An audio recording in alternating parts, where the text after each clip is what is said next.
to Positively Spiritual.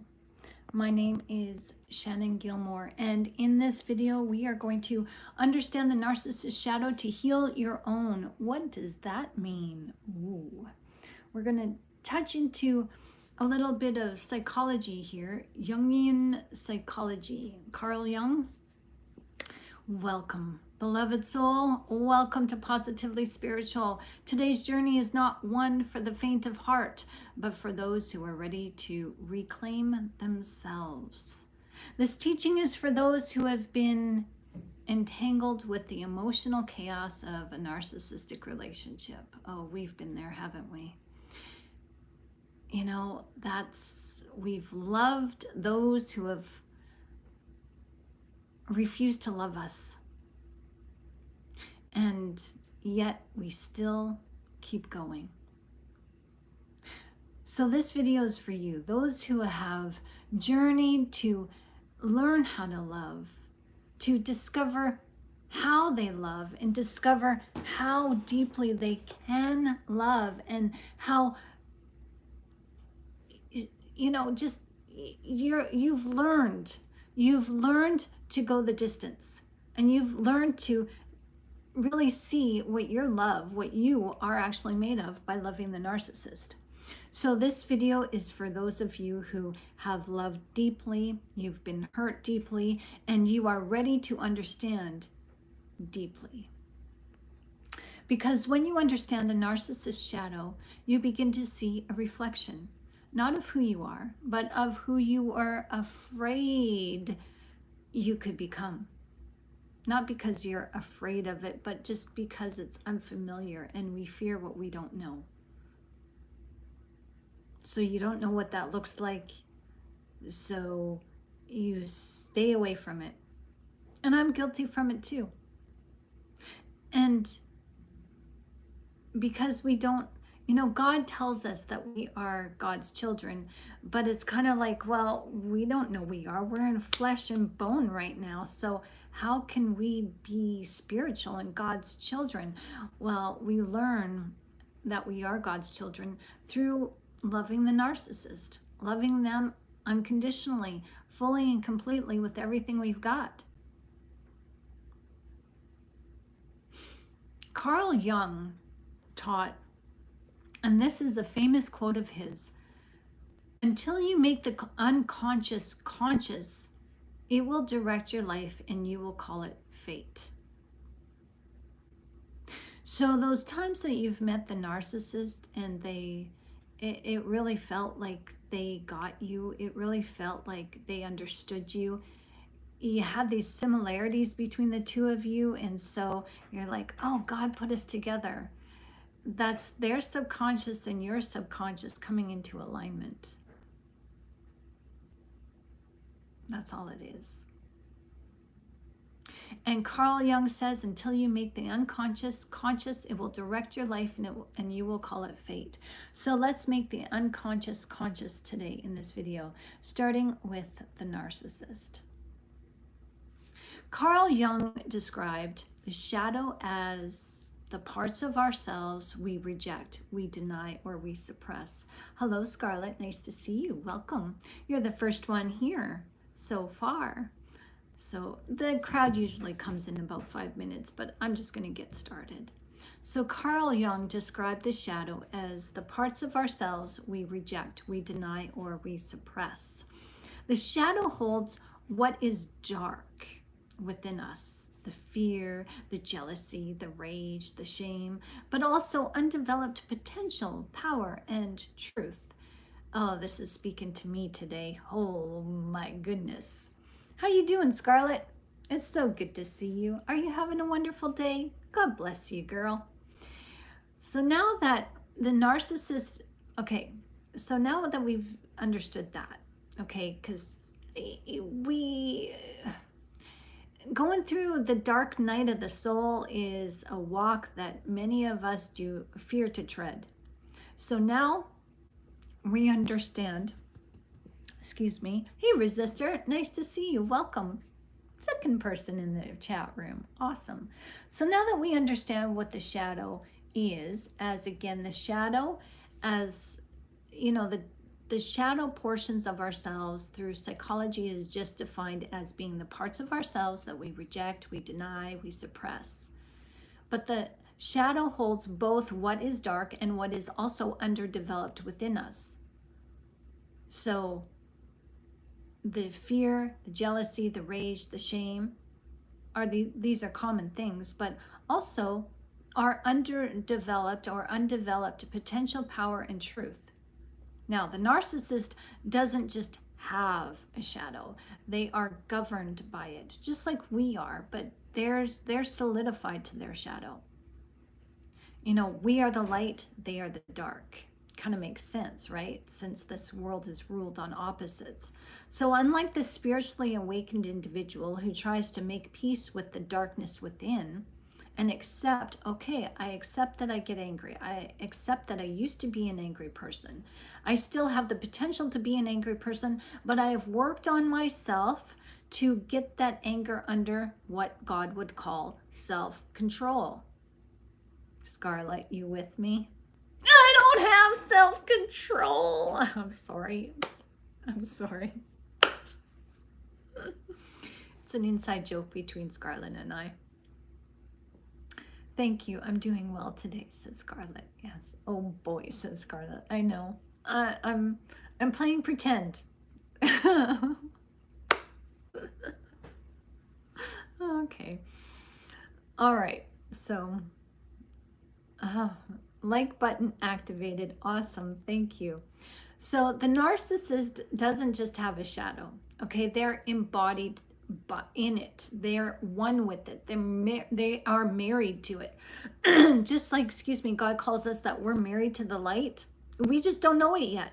But just because we don't know it doesn't mean it's not true. We are married to the light. The narcissist is married to their darkness.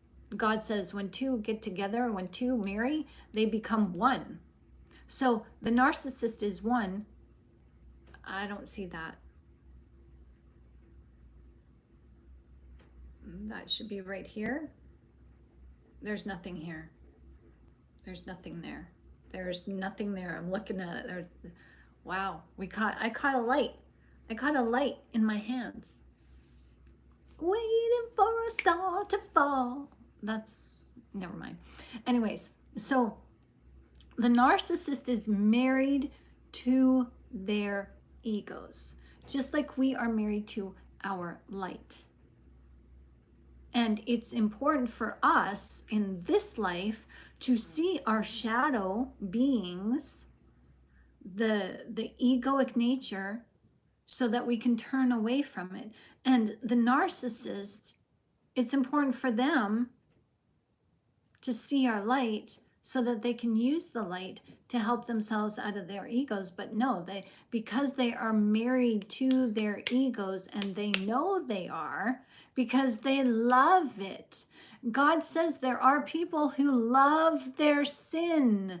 They give their hearts over to sin and they love their sin. So let them continue to love their sin. Okay. That's what God says. God gets what he wants. So the narcissist doesn't just have a shadow. They are governed by it. They are married to it.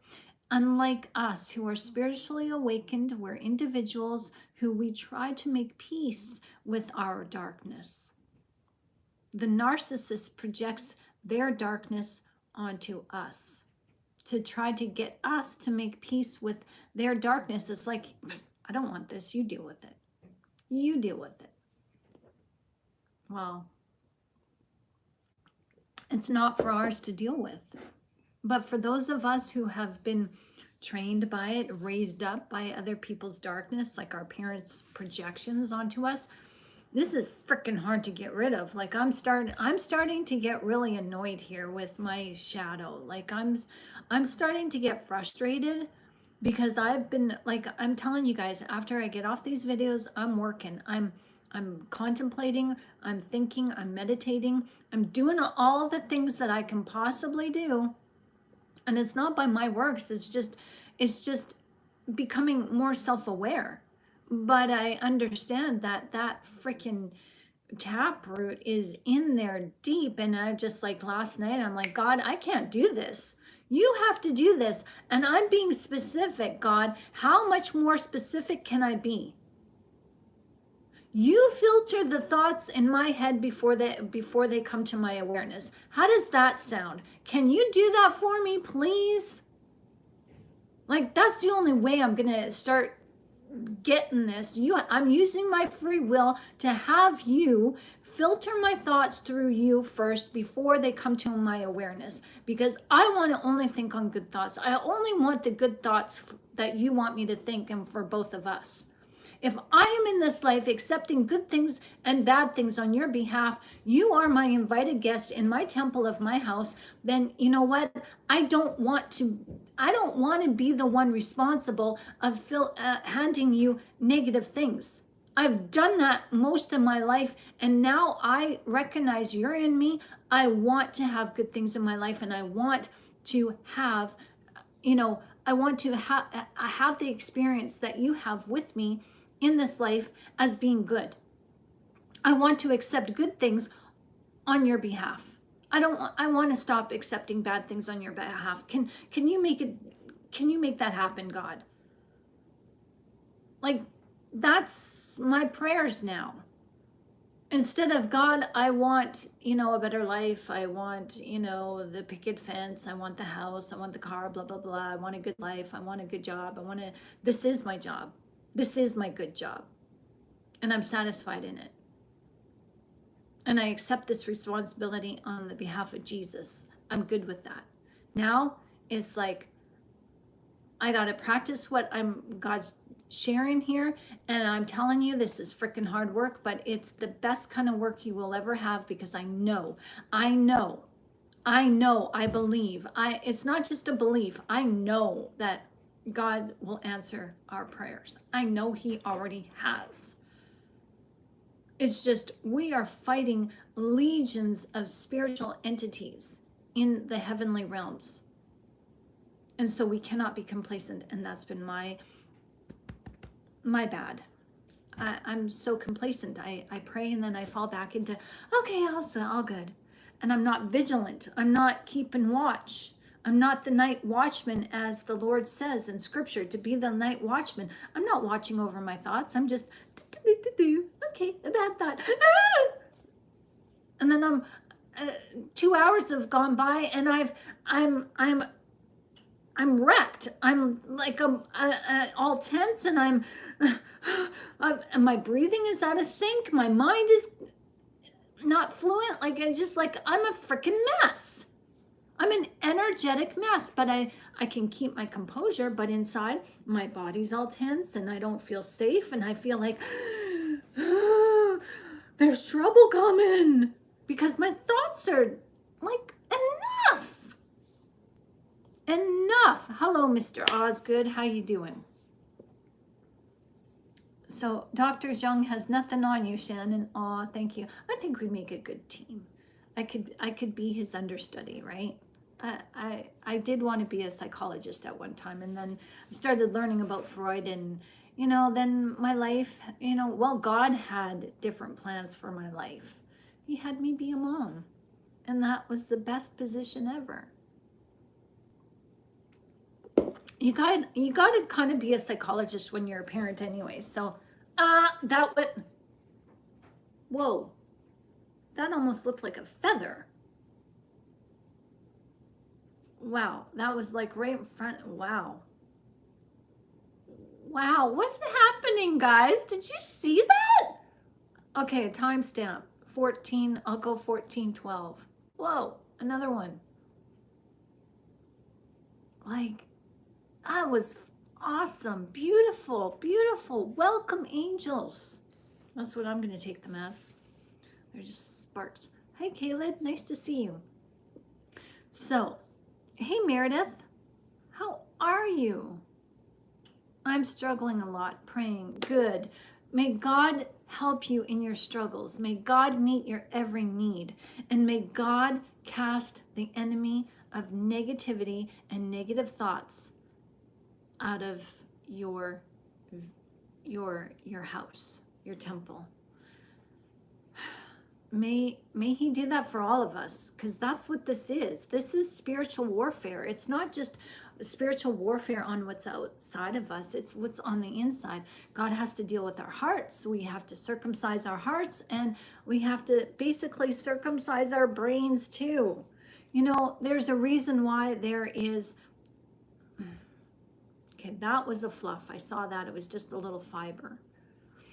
But there is a reason why we have the left brain hemisphere and the right brain hemisphere separated by a great divide. Ooh, there's a reason. We're not going to get into that right now. Let's just move along with this video. So, the narcissist cannot admit failure, weakness, or shame, so they throw those feelings onto you, and you become the problem. You become too emotional. You become too needy and not enough. Sound familiar? The truth is, the narcissist is showing you their shadow, but accusing you of being it. Wow, let's say that again. The narcissist is accusing you of being their shadow. Well, no, let me say that again. Yeah, they are. They are accusing you of being their shadow while showing you their shadow. So they're even ignorant to their shadow. No, they dismiss it. It's like, no, I don't see it. No, it's not real. Carl Jung said, everything that irritates us about others can lead us to an understanding of ourselves. And I didn't know that when I realized that, hey, the narcissist is actually revealing to me something about me. And I remember my friend years ago when I said to her, you know, narcissism is teaching us about us being narcissists to ourselves, and we're kind of narcissistic towards God. And she's like, we were going to form a women's retreat, you know, out in this big wide world. We were forming a business together. And she's like, you can't say that to our clients. You're going to offend them. And I'm like, but we got to speak the truth. And so she blocked me on social media. The truth hurts, but you know what? The truth isn't for everybody. And even there were some people that listened to Jesus. Crowds, huge multitudes of people follow Jesus. And Jesus just said something.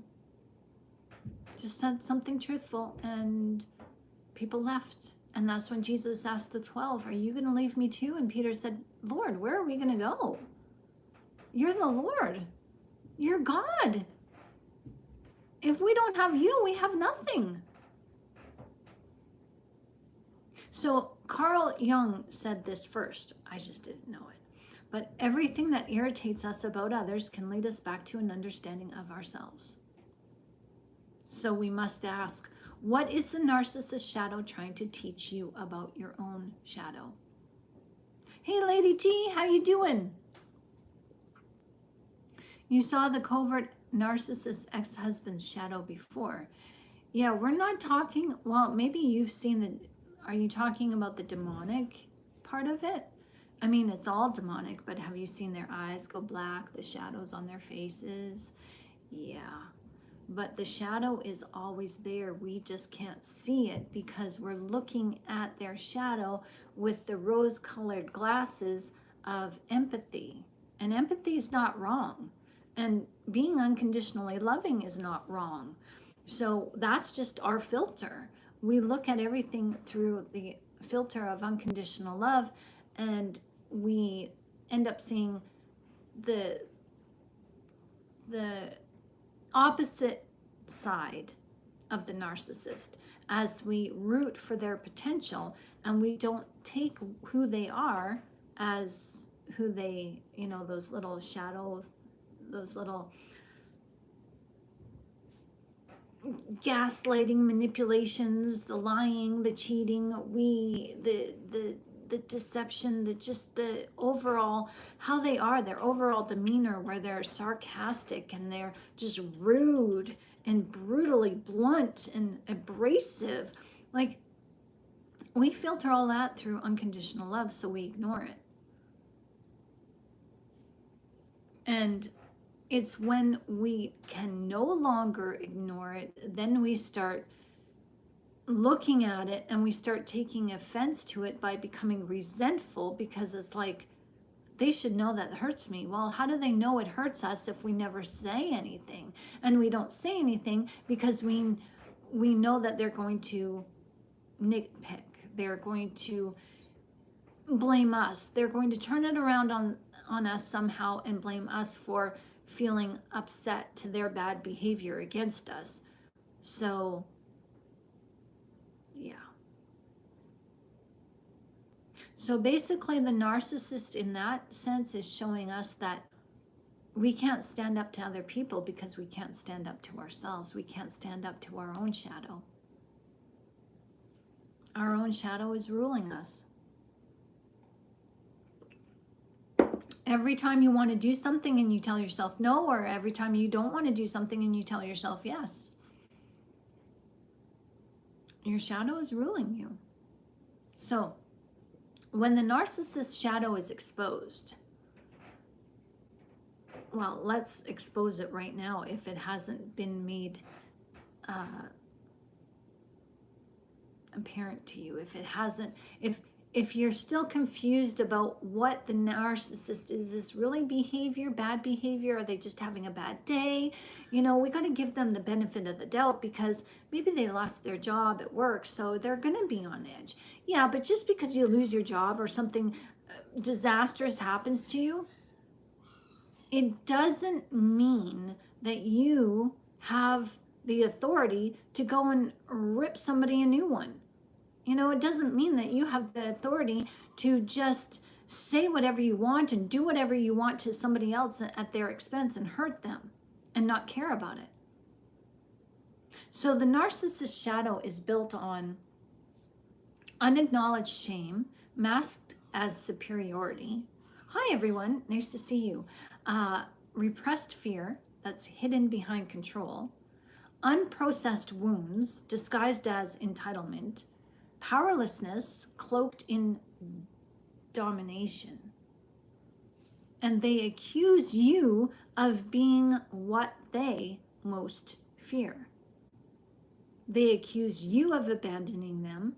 They accuse you of making them feel small. They accuse you of making or seeing them as a fraud. They accuse you of holding them accountable. Like, they resent that. Oh, the little puppy's whining upstairs because everybody left. So she's up there all by herself. You know, have you guys seen, I babysat that little black puppy a few times a couple of years ago. He's just adorable. But yes, Resistor, if you like this video so far, please give it a like. If you haven't subscribed to this channel yet, please subscribe. And if you haven't geeked out on these videos yet, please, I encourage you to do so and share with me what you like. What are the takeaways that you can really invest in your own healing experience? And what are the things that you need, need clarification on maybe? Or what videos do you want to see here on this channel? We're growing. We're here twice a day, 1 o'clock in the afternoon, 10 o'clock in the evening. And Sundays, we're here instead of 1 o'clock, we're here at 2 o'clock for a Bible study. So we'd love to have you. Welcome. Come on in. So when the narcissist accuses you, there's a spiritual shift. You don't have to defend yourself against their projection when you no longer carry the same wound they're targeting. Have you ever confided in the narcissist and you notice that there's some similarities that you have, like the same painful similarities, and you confide in the narcissist what your pain points were of your trauma, but you're healing from them? you didn't tell the narcissist to say, oh, look at me. You actually told them because you wanted to share with them, well, that pain has made me who I am now. I'm stronger for it today.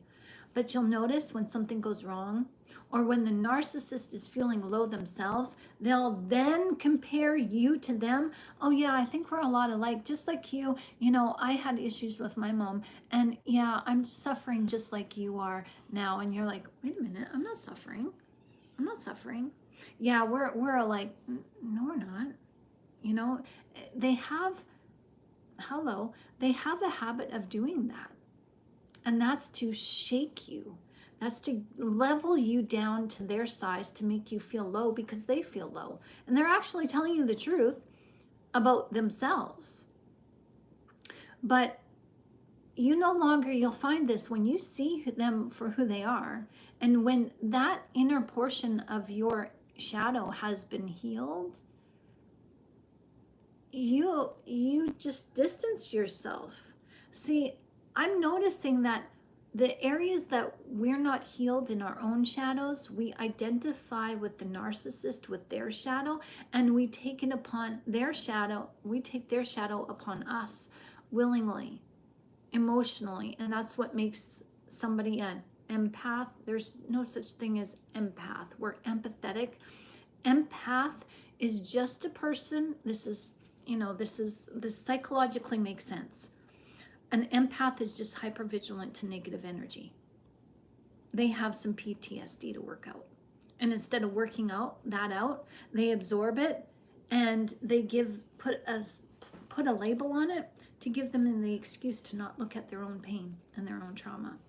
I know that sounds blunt, but that's it in a nutshell. So what's happening here is the unhealed parts of us, we identify the same unhealed parts with the narcissist, and it's like our shadow kind of mirrors their shadow, and we can relate to them. Relating to people is good, but when you think that, like, what is bad is that the narcissist is not human. They are different designed. They are a different design than we are.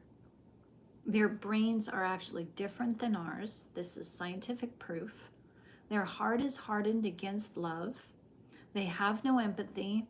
So once we understand who they are, we can disengage ourselves from their shadow of empathizing with their shadow, because it's human nature to take on somebody's hurt and pain. And I'm strong. I can do it for both of us. And we may not know that that's what we're doing emotionally, but that's what we do the majority of times when we give ourselves physically to somebody. You know, Jesus says, when somebody asks you to walk a mile with them, you go the extra mile, go 2 miles. So we do that emotionally too. Someone is asking us, hey, can you empathize with me for a little bit? And we go the extra mile saying, sure, I'll empathize with you. I'll take it on. I'll take it on for both of us. I'll take it on for you. I'll do it. I'll do it. Just like when somebody asks us, can you finish this typing job?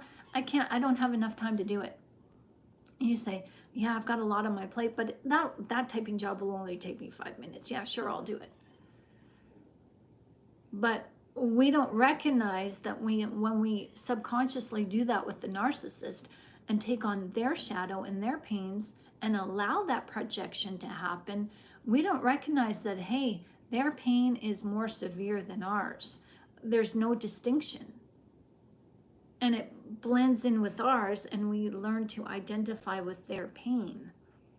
And it becomes our pain, but there's no memory really to deal with the overall pain. We can just deal with the memory of our pain that we dealt with. And so to deal with all of it, sometimes our ego makes what happened in the past worse than what it was. Now, that's not dismissing your pain, but sometimes that's exactly what happens, and that's where false memories can fall into play. So just be aware of that. I know that was a lot to take in, Just rewind that and take notes if you have to. Go slow. So this is why the dog is upstairs barking and whining and crying and distracting. Huh? So cute, but it's funny, Scarlett, what were we talking about today? A barking dog and filtering it out. Tuning it out. Yeah. Wow. You get what you ask for. Anyways, so this is why healing on your own shadow is important and why it matters. So that when you're taking on the projections of the narcissist, you can consciously filter out and go into your memory. And this is part of the healing process. And this is something that is just coming to me that probably would help us. And I never thought of this before, but if we approached it this way, we talk about reframing the problems, reframing the trauma. Well, one way to reframe our trauma is to not be scared to revisit those old feelings and take a look at them, and with the mindset of, okay, I'm feeling this feeling and I'm feeling electrically charged more than I should be because I have taken on the projections of the narcissist and they have latched on to my trauma. And so now I have to go back into my past to see how bad the trauma was so I can heal my trauma, so I can deflect that projection and send it back to the narcissist where it belongs. Does that make sense? Understanding it from that perspective might help you alleviate some of this tension and apprehension when it comes to trying to go back into your past to heal those past wounds. So, reprobate mind. Yes, God's lobotomy. Exactly. I was thinking that the other day, that the narcissist is the lobotomized individual from God's hand himself. Oh my gosh. Yeah. You're right on. Yeah, because God says he confounds the minds of the proud. Is that in Proverbs or Psalms? I think it's Proverbs. So when you see through the narcissist projection, you step out of the game. You stop reacting to what was never yours in the first place. Now, this is not about excusing them. It's about exposing what's been hidden in plain sight. Their accusations are reflections of their war with themselves. See, you're not taking the war to the narcissist. You're trying to, solve this war and stop this war with unconditional love. But when somebody is hell-bent on war, you can't stop it for anything. There's no reasoning with them. So the best that you can do is lay down, raise your hands up and not give them a fight, turn inwards and heal. Do your best to heal what's already internally problematic for you. You look at your own shadow. Because when you heal your own egoic nature, when you look at your egoic nature and start paying attention to it, that's all your ego wants, is for you to pay attention to it. And when you start paying attention and acknowledging, yes, I feel jealous, yes, I feel angry, yes, I feel wounded, yes, I feel this, yes, I feel that, and you nurture those portions of your ego that need help and need love, then the fight is over. You are here to, this is just coming to me now. Wow, this is amazing. God wants us to love ourselves. And what God wants us to do is to nurture our egoic nature with the unconditional love that he gives us. To use his light to shine on our darkness, our own darkness. We're giving, oh my goodness. I never saw this before. We are giving Jesus license to shine his light. We are using our free will choice to shine the light on our egos. And that's the only thing that can become light. We can't shine our light outside of ourselves and expect the narcissist to become light if we're not shining the light on us and subduing our egos and making them obedient to the light. That makes sense to me. I just felt like a weight, and I feel peace. Like, my goodness, when we do these videos, peace is just coming, insight. Thank you, Jesus. Thank you, thank you, thank you. So again, this is not about excusing them. It's about exposing what's been hidden in plain sight. You. Their accusations are reflections of their war within themselves, but their accusations can also help you see where you are ignoring the war within you. You've got to deal with that war. You can't just ignore it and expect it to not continue. The ego is running after you. Notice me, notice me. And when you take your awareness and look at the ego and say, yeah, I noticed you. What do you want me to do about it? What do you want me to do? I'm not going to fight you. I'm love. I can't fight you. And so the ego tries to push you, and you're like, I can't push you back. I love you. I'm not going to, you love me. How dare you? And you're like, yeah, I love you. Well, my mom hurt me, so I'm going to hurt you. Okay, well, I'm sorry your mother hurt you. Don't say that to me. It's like, why? You deserve to be loved. No, I don't. I'm a piece of crap. I deserve everything I get. Other people in my life showed me that and told me that I'm going to push you again. And you're like, why are you pushing me? Because I hate you. No, you don't hate me. You don't hate love. You hate yourself because other people told you to hate yourself. That's kind of nurturing your ego, nurturing you, because you are one with your ego. You're married to it too. You just don't, you're just ignoring it because you chose not to be married to it. So you're running from it. And the narcissist chose to be one with their ego, one with their shadow, but they're running from it because they don't want. Never saw it. I'm looking. They don't want to be one with their ego, but yet they do. See, this is fear. This is fear. Fear comes from judgment. And in fear, there is ignoring and hate. And yes, hate can mean the most horrendous feeling, that you have towards someone or something. This horrendous feeling like, ew, ick, disgusting, gross. Yes, hate can mean that. But in a spiritual way, hate means to ignore. Hate also means to ignore in the way that you turn your back on something. When you turn your back on something, you're turning away from it. And the narcissist doesn't just turn their back on themselves, they run away from themselves, and they're trying to, as they're running, they're trying to dump, here, you take this, you take this, and they project all this stuff onto you, expecting themselves to be alleviated from the pain, and they never are.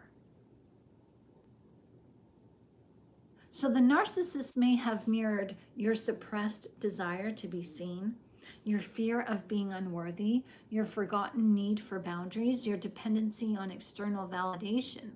So this is where mirror work comes in, where you look at yourself in the eye. Hello, Cynthia. Nice to see you. Welcome. I just had to end a conversation with my narc-tard aunt. Next level triggers. Oh my goodness. Oh my goodness. I'm sorry to hear that. So when you're doing mirror work, I encourage you, if you're willing, to look at yourself in the eye and just sit there for about 5 minutes before you say anything to yourself. And look right down deep into your soul. Just and just allow those feelings to come up. You're going to have feelings of sorrow, sadness, maybe even joy. Maybe you're going to even feel awkward because you're feeling exposed. Okay. We're glad to have you too, Cynthia. Welcome. Hugs to you. May God heal you. May God take away those negative feelings right now. Rebuke the enemy in the name of Jesus. Those negative thoughts, those negative attacks, thought attacks from the enemy, they can be gone. For Cynthia and all of you guys, all of us, all y'all is gone. They're gone.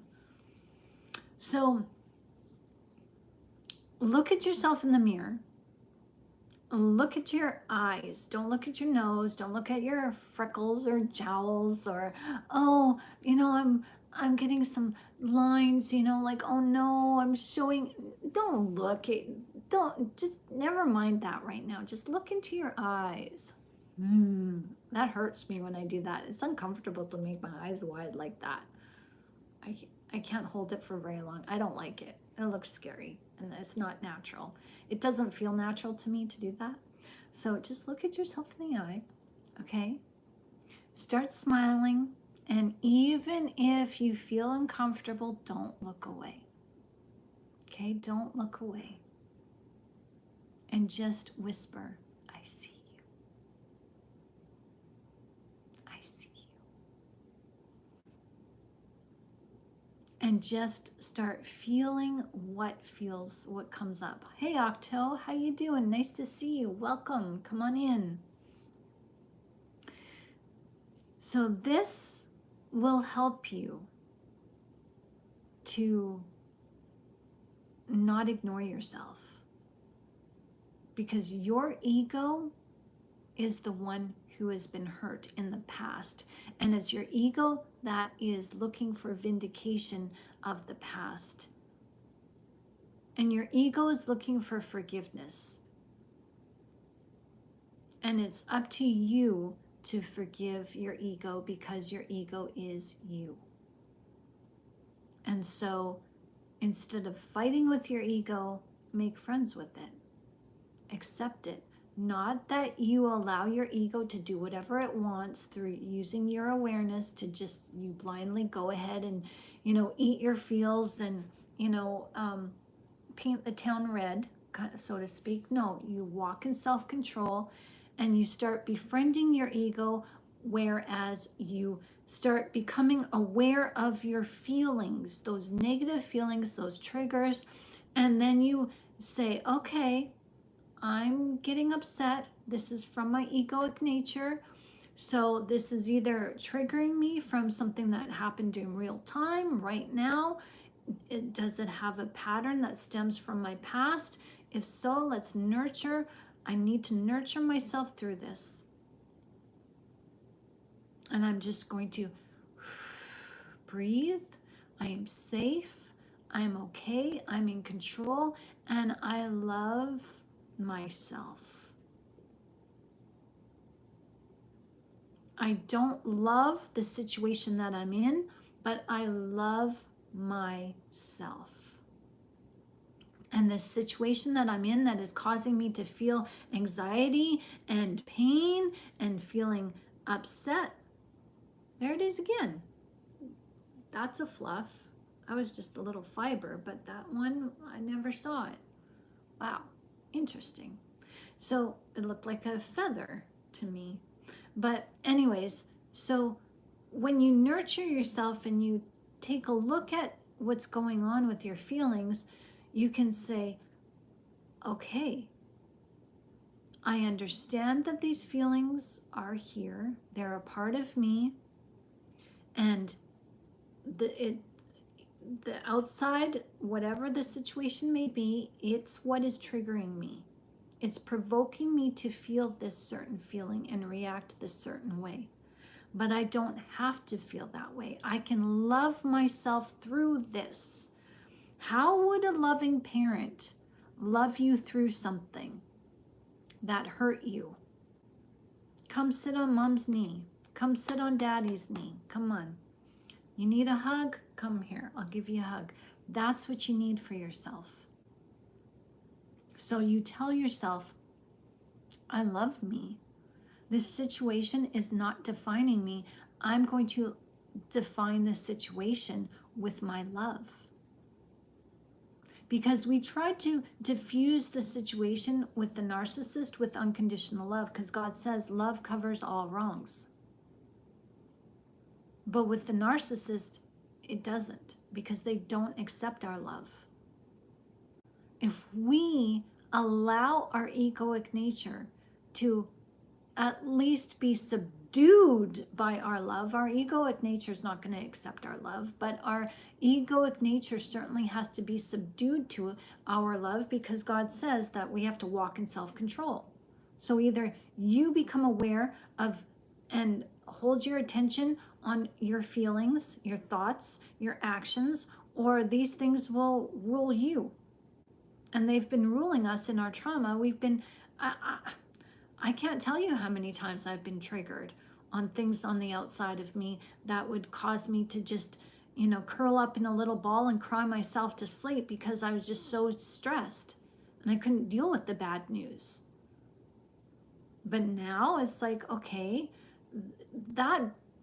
that's coming from somebody else's perception. When the narcissist is bleh at you, that's coming from their perception, and their perception is their reality. And your perception is your reality. And this video gives you a different perspective, because there's more than one perception, or there's more than one way to look at things. So when you look at your ego and you stay in control of yourself, you acknowledge your ego, and that's what this inner work, mirror work, is, to help you become more self-aware, to help you stay in the moment, to help you realize and recognize those feelings that, when you're looking at in the mirror at yourself and you've got these feelings come up, you're immediately aware. And you know what they feel like, what you can sense them. You can feel that electromagnetic charge. So when you're not in front of the mirror and you're in front of somebody else, or there's some situation that's freaking causing you problems, you can say, okay, I'm in control here. I feel this feeling. This is only a feeling. This is not this feeling doesn't have to be my reality, because I am love. I am chosen by love. I am made in love. I am made by love. I am love. I'm married to it. So I'm just going to love myself through this. And you're allowed to feel this. I'm not going to stifle it, but I'm going to breathe through it. Because I love to breathe. I'm exercising love, unconditional love to myself, and now I feel better. That's all the ego wants, is to dissipate the charge so that you, as a full-bodied human being, can feel better. Your unconditional love keeps you in control. Instead, we've been trained to use our unconditional love to help the narcissist control us so that they can do whatever the heck they want. So I want you to know that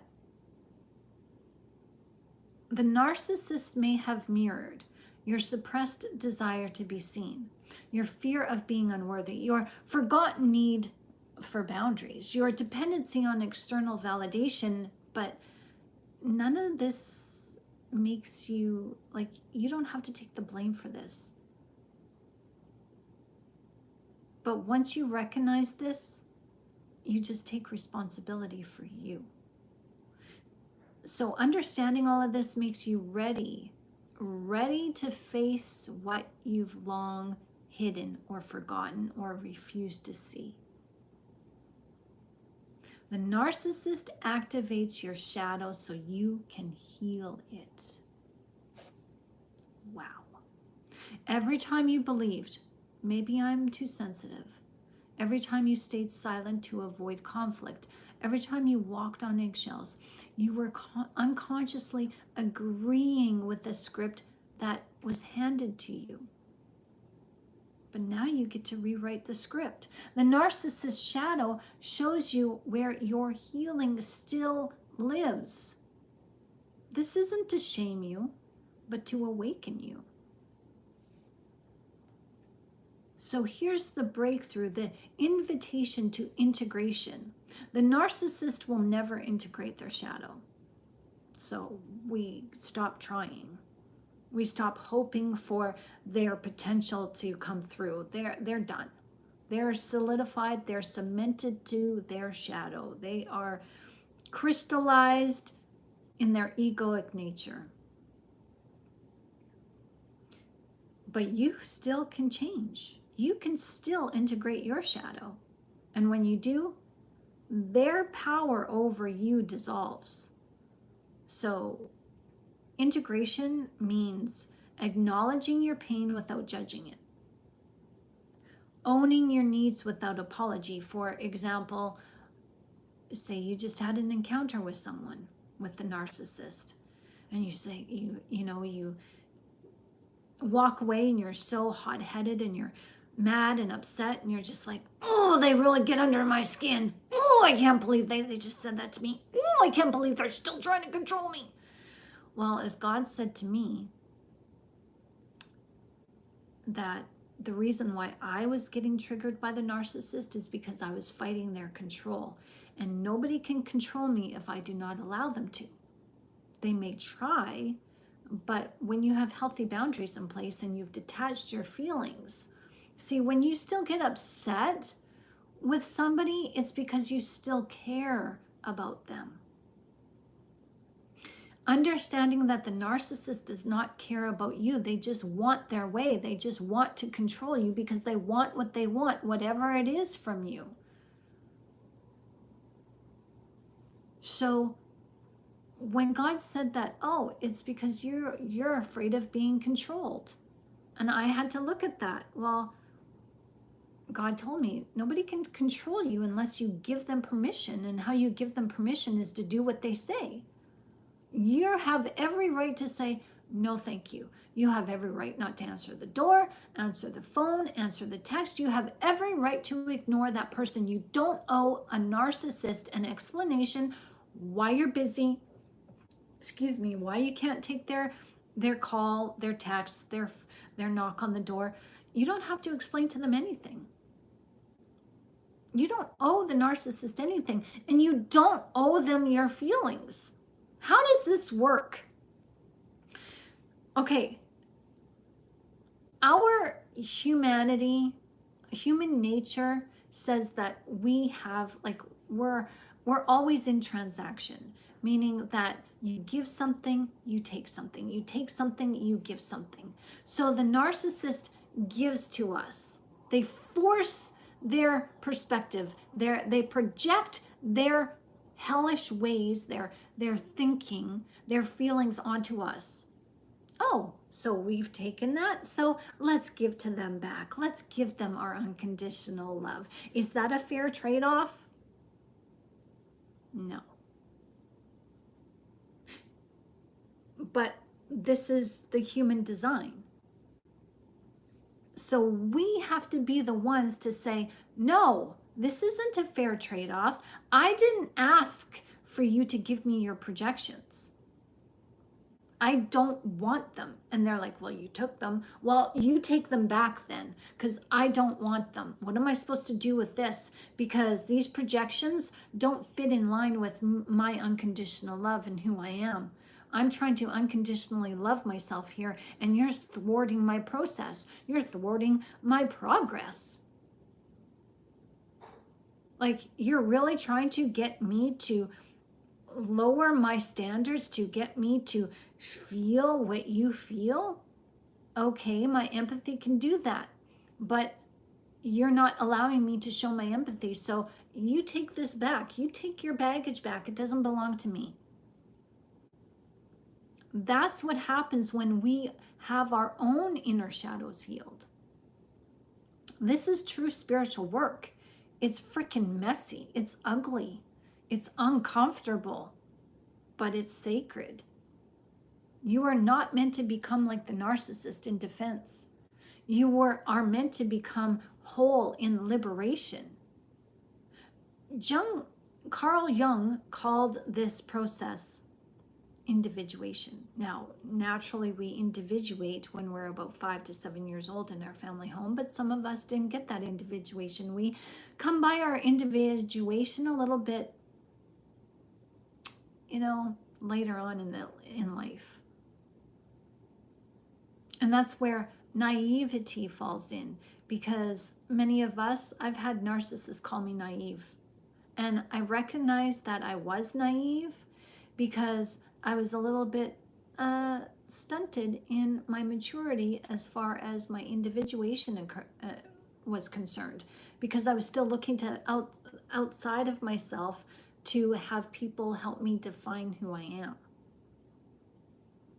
as this is what happens in our family homes. Our parents help us define who we are. And Jung called this process individuation, and this is the movement towards psychological and spiritual wholeness, where we start doing things for ourselves, we start detaching ourselves from our parents, we start detaching ourselves from the things. No longer does our binky or our blanket, it's no longer gives us security. We find security within ourselves. But the narcissist, well, they stop growing. You're always growing. So what's going on with you isn't a bad thing. You're still developing. Like a baby develops in the womb for 9 months. God is using the narcissist to help you develop into your new character. What do we call that? The born again experience.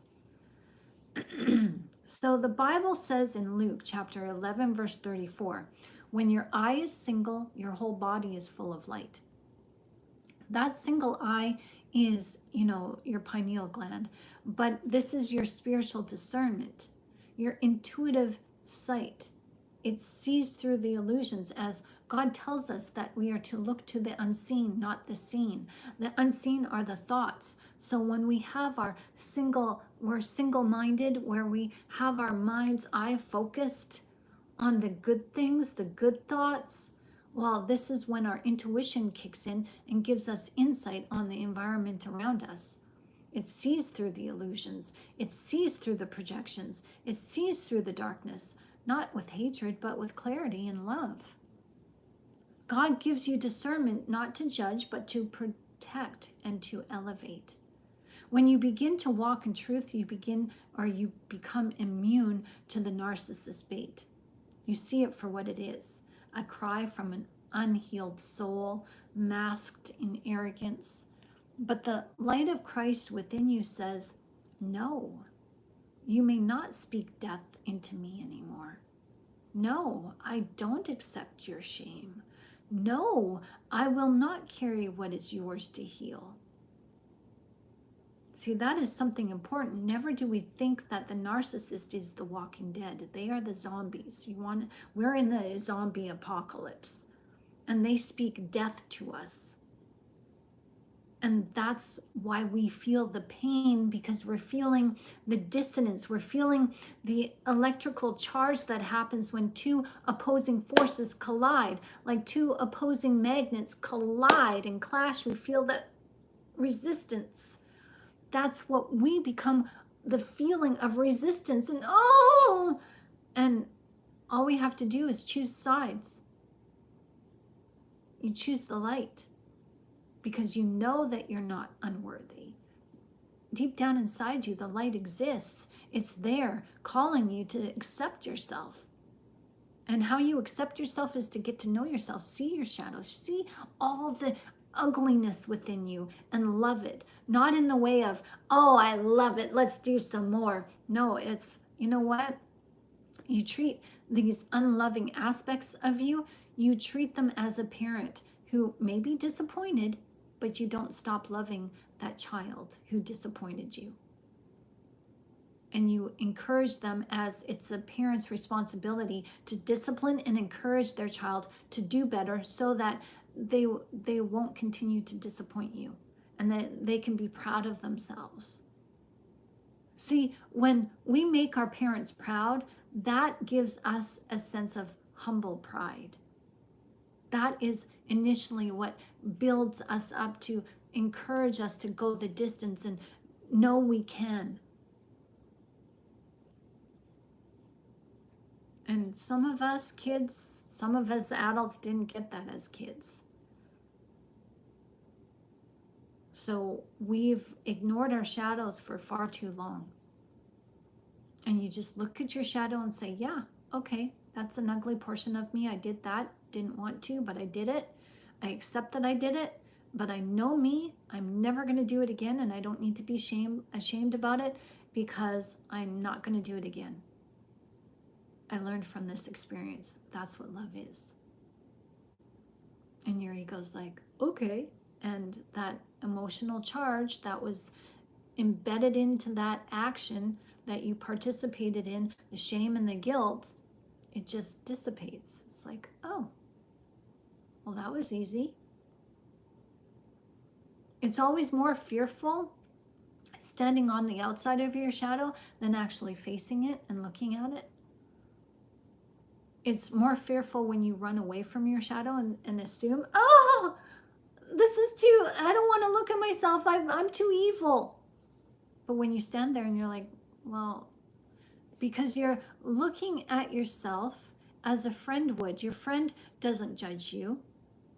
You can confess your greatest sin and skeletons in your closet to your friend, and they're like, yeah, but I know you now. So you did that. So what? I still love you. I still like you. And you're like, whew, that's what you do to your shadow.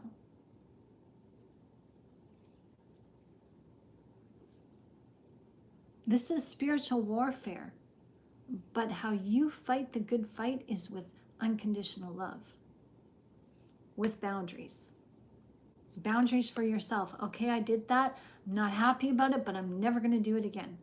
So we don't need to talk about it because it's a non-issue now, because I know me, I'm never going to do it again. So why do we have to keep bringing it up? Because I'm not going to do it again. But it's the narcissist in you that keeps bringing it up. Remember, remember, remember. And you're like, it's not an issue. Why are you trying to shame me? Because you haven't dealt with the situation appropriately. So you bring your shadow to your forefront, look in the mirror, look in your eyes, and say, and call it out. This is why God has us confess our sins, so that we don't ignore them and say, okay, I don't want to look at that again. That was shameful. That was, You call out that thing that's the skeleton in your closet. I had carnal thoughts about my music teacher, whatever it was. You know, you confess your sin, right? When I was 15, I had carnal thoughts about my music teacher. I didn't really, but, you know, just putting it out there. And then once you look at that, and it's just like, but you know, you can say, I only had that one thought and I never thought about it again, you know, and, you know, that was, why did I do that? Why did I do that? You look at it, there's many ways, you know, you were, I don't know, for whatever reason, whatever you were going through, whatever, you know, and you just let it go.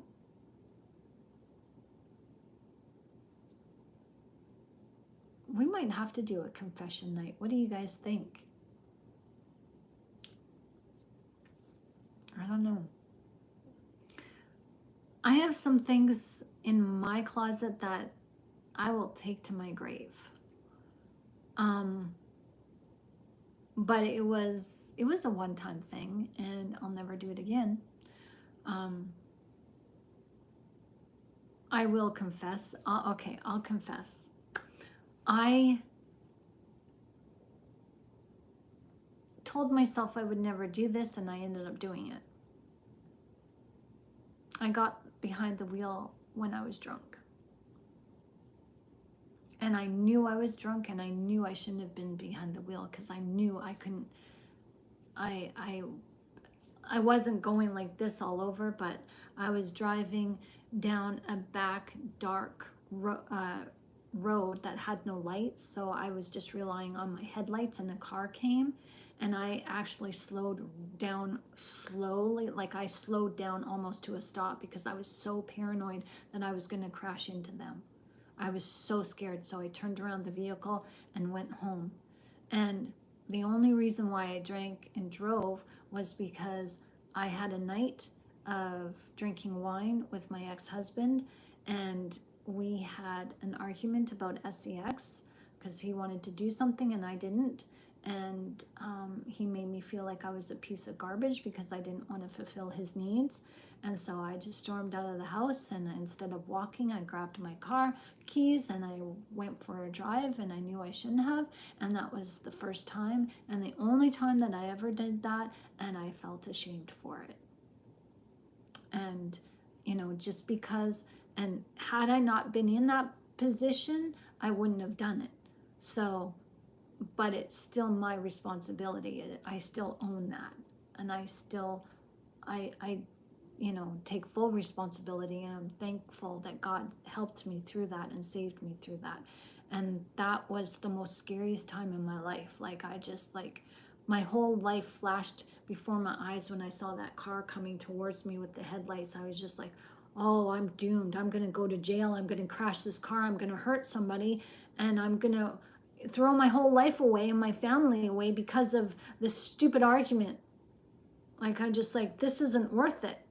And then I started crying, because I'm like, I'm just like my mom. I'm reliving what my mom did. My mom drank and drove and crashed the car down and hit a light post, and, you know, got a cut on her forehead. And oh my gosh, I'm doing the same thing that I'm such a horrible person. I went through that for years. Like, I held on to that guilt. And this is why God wants us to confess our sins. So we don't need to keep shaming ourselves because we're not doing that anymore. Jesus only calls us to live the repentant lifestyle. Repentance is to go and sin no more. And not sinning again. Like if you're got like food addictions or whatever it is, those addictions are hard to break. But you take it one day at a time. It's like I'm recognizing my negative thoughts are a negative addiction. I can't stop these thoughts. It's like freaking impossible. But I'm determined, and every day it gets better and better and better, because I walk in self-awareness, and that's what it takes. Becoming responsible for your self-awareness, becoming responsible with your life means to become responsible and aware of the decisions that you're making and the things that you're doing, and asking yourself, why am I smoking? Why am I doing drugs? Why am I addicted to painkillers? Why am I addicted to sleeping pills? Why am I addicted to food? Why do I crave another body around? Why am I addicted to sex? Some people are. Why am I addicted to the narcissist? Like, I was boy crazy, and I had to, why am I boy crazy? And it's because I had a non-existent dad in my life. There was no dad, no father figure. And then my foster dad, well, he was like a workaholic, and he barely acknowledged us kids. So I went looking for acceptance from my dad in a narcissist. And that's why I'm alone, because I don't want to keep playing that role. So I decided it's either I lose to the narcissist or the narcissist loses to me, and I'm not losing my life. I'm not losing my salvation to a narcissist. No freaking way. So, you know,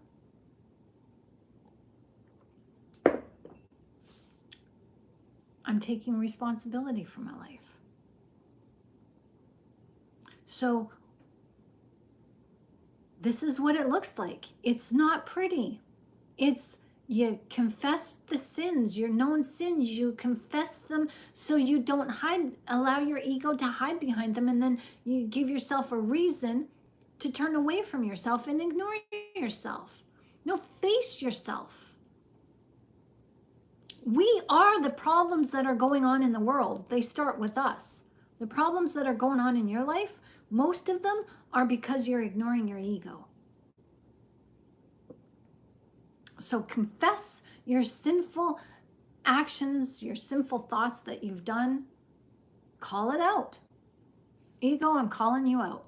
We've done this, we've done this, we've thought about the neighbor, and we've thought about how they've said this to us, and we've had this altercation, and how you want something bad to happen to them, like I don't, and like really call it out. Really make peace with it. Then it's not a thorn in your side and it's not hindering you. So let's just take a breath, because this video was pretty heavy today. Let's just pause for a moment, because we've just unmasked the narcissist shadow and exposed us to our own shadow. It's about taking your power back.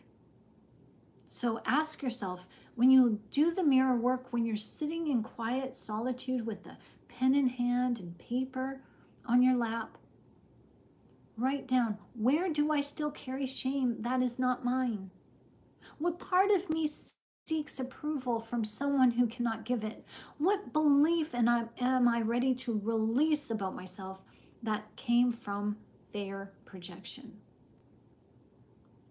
These questions, that's the work. And that's the way back to you. You don't need to convince the narcissist of anything. Your healing is not dependent on their apology, because you're never going to get it.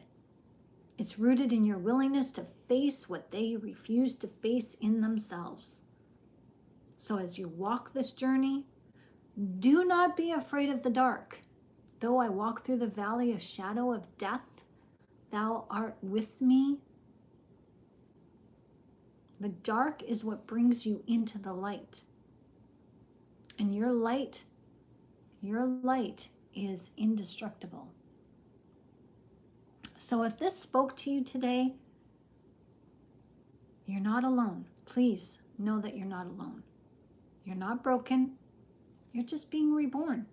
And this takes effort on your part, because you get to determine, you get to decide now how you are reborn. You get to decide how you are remade, what emotions you want to be renewed with, and what emotions you want to lay down. You get to decide. See, the narcissist shadow tried to define you, but it failed, because God's truth about you is stronger than any lie projected onto you. You are healing, you are rising, you are whole. Now go look in the mirror, not to find the narcissist's reflection, but to find your own soul looking back at you and smiling back at you and saying, and greeting you with open arms. You're whole, you're complete, you're good. You just have some things to work out, and that's fine. That's not a problem. That's not an issue. You can do this. We're doing this together. So welcome to this channel, my friend, my family. We're here twice a day, 1 o'clock in the afternoon and 10 o'clock in the evening, Eastern time. So meet back here at 10 o'clock tonight for another informative, insightful, engaging video. So confession is not always easy. No, it's not. Myself, Jeanette, I've had God talk to me and minister to me and share with me what my problem was. And excuse me. And I have actually known that God wanted me to speak it out. And I just like, God, I can't speak. I can't say it. I'm not ready to. It's like my ego wanted to hang on to it for some reason, because my ego knew once I spoke it out, it could no longer be held against me. And I just like, God, I just want to hang on. And God's like, no, you got to speak it. I know I got to speak it, God. I know I got to confess it. I know I got to say it. Well, then why don't you? I really don't know why I don't want to. Well, if you don't know why, then you can speak it. Well, I know I can, but I can't. Well, why can't you? I don't know why. And I was just giving myself an excuse because I was speaking out of that ignorant place of not knowing. And all it was my ego was hanging on to it, and I was giving my ego the permission to hang on to it, because if I let it go, then my ego could no longer hang on to it, and it just went away. That pain went away. Your ego wants to hang on to the pain because the pain is what keeps the ego alive. That went in front of my face, guys. I didn't see it. We've got a lot of these going on today. Wow. So if you feel like donating, PayPal link in the description. Thank you, Resistor. Yes. Your donations help me stay here twice a day, but right now your donations are helping me to pay my rent, which is due. So thank you very much. Thank you very much for your help and your attention to yourself and your healing and helping this channel grow with a like, subscription, and click that notification bell as well. Thank you, everyone. Jeanette says, not to hide pure light under a bustle is true confession. Yes, healing takes place, forgiveness takes place. Yes, absolutely. Yeah, we hide our light under that lampshade, right? And that's what it's about, like exposing it, because whatever is exposed by the light becomes the light in you. So, because your ego still remains, but your ego doesn't have that emotional charge. You have the remembrance, the remembering. You remember what happened to you so that you don't commit that same crime, what was committed against you. And also so you don't trust that person again blindly. You allow yourself to remember, okay, they did this, so that you can keep an idea of, have they changed their behavior? And if they haven't, then that's what keeps the boundary between the two of you. It keeps you safe. So yeah, that's well said. When we say we will never do what another does, we usually do it to face our own truth, because exactly that's in itself is a judgment. When we say we'll never do what they did, that's a judgment. And God says, whatever you judge, whenever you judge, that same measure you use to judge somebody else with will come back to you. So that's why we repeat other people's mistakes. So we learn not to judge. We learn to forgive, because if we forgive ourselves, then we definitely have to forgive somebody else. Yeah, well said. So everyone, that's my time for this afternoon. I'm gonna go get some grub. I'm gonna go get something to eat. My tummy's grumbly. So thank you everyone for joining me today. Please make sure you like and subscribe to this channel if you haven't done so already. And please meet us back here at 10 o'clock for new news, new insights, new clarity, new chit chat. And let's make it happen. Let's help each other grow and just, offer each other love. And I thank you for your love to yourselves, to each other, and to myself on this channel. So again, important links are in the description of this channel, my PayPal donation link, and also a link if you guys want to set up an appointment with me if you need to talk one-on-one, face-to-face.